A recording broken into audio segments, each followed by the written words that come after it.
Good afternoon বন্ধুরা। এখন আমরা বেরিয়ে পড়েছি দীঘার উদ্দেশ্যে। এখন যাচ্ছি আমরা জগন্নাথ মন্দির। তো সেদিনকে উদ্বোধন হলো, তোমরা জানো সবাই।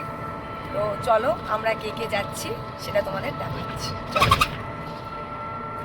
এই যে এখানে মা বসছে, আর এটা তো আমার ননদ, এই যে আমার ভাগ্নি ছেলে, এই যে ভাগনা।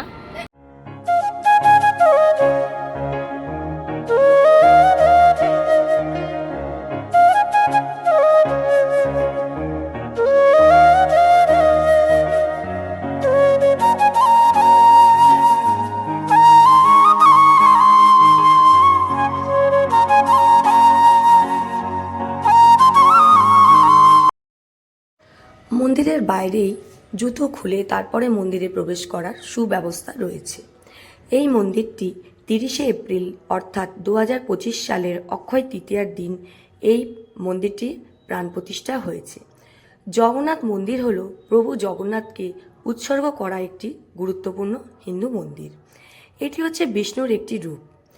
এটি পশ্চিমবঙ্গের সমুদ্র সৈকত শহর দীঘায় অবস্থিত।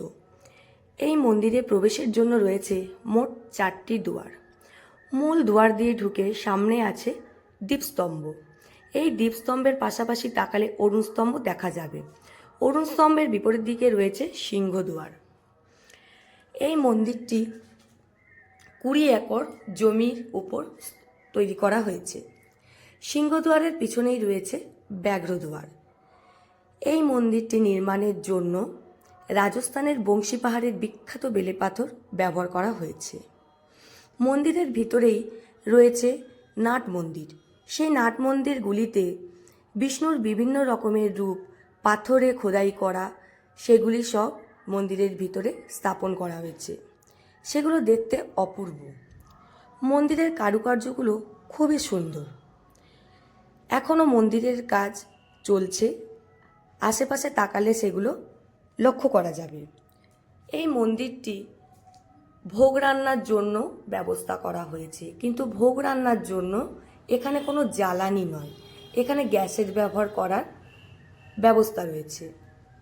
এত সুন্দর পাথরের কারুকার্য করা এই মন্দিরটি খুব কাছ থেকে না দেখলে সেটা কখনোই বোঝা যাবে না। এই মন্দিরটির উচ্চতা হচ্ছে 213 ফুট। মন্দিরটি এত বড় জায়গা সংলগ্ন তৈরি করা হয়েছে যে মন্দিরটি ঘুরেও শেষ করা যাবে না, মনই ভরবে না মন্দিরটি ঘুরে।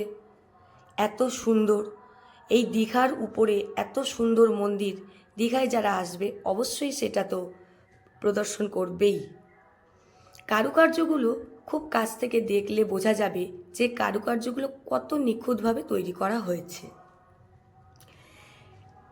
এটি দীঘা ঘোরার পাশাপাশি মানুষের খুব সুন্দর একটা প্রভু জগন্নাথকে দর্শন করার খুব সুন্দর একটা ধাম। তবে হ্যাঁ, আসল ধাম বলতে আমরা পুরীটাকেই বুঝি। এটা মন্দির, আর দীঘায় একটা নতুন তৈরি হয়েছে, আমরা বলতে পারি প্রভু জগন্নাথের ধাম। তো আপনারা সবাই অবশ্যই আসুন, প্রভু জগন্নাথ, বলরাম, সুভদ্রা একটু দর্শন করে যান আমাদের এই জগন্নাথ মহাপ্রভুকে। এই জগন্নাথ মহাপ্রভুর দর্শন করার জন্য আমাদের পুরী বা উড়িষ্যা বলতে পারেন সুদূরে আমাদের যেতে হতো, কিন্তু সেটা এখন আমরা দীঘা ভ্রমণ করতে আসলেই সেটা আমরা দীঘার উপরেই দেখতে পাবো। আর এখানে ঘুরলে আপনাদের মন অবশ্যই ভালো হয়ে যাবে। সেটা আপনারা এসে ঘুরলে তখনই বুঝতে পারবেন। কতটা জায়গা নিয়ে এই মন্দিরটি তৈরি হয়েছে সেটা আপনারা নিজেরা দেখলেই বুঝতে পারবেন। এখানে বিষ্ণুর বিভিন্ন রকমের অবতার, বিভিন্ন রূপ, যেটা আমরা অনেকেই জানি না, সেটা এখানে আসলে সেটা আমরা অবশ্যই আপনারা দেখতে পাবেন, যেটা আমরা দেখে এসেছি গত পরশুদিন অর্থাৎ 5ই মে 2025। আপনারাও আসুন এবং এই মন্দিরের এত সুন্দর দৃশ্য অনুভব করে যান, দেখে যান নিজের চোখে যে কত সুন্দর মন্দির আমাদের পশ্চিমবঙ্গে তৈরি হয়েছে। সেটা খুব বেশি দূরে না আমাদের বাড়ি থেকে, সেটা দীঘাতেই অবস্থিত। জয় জগন্নাথ।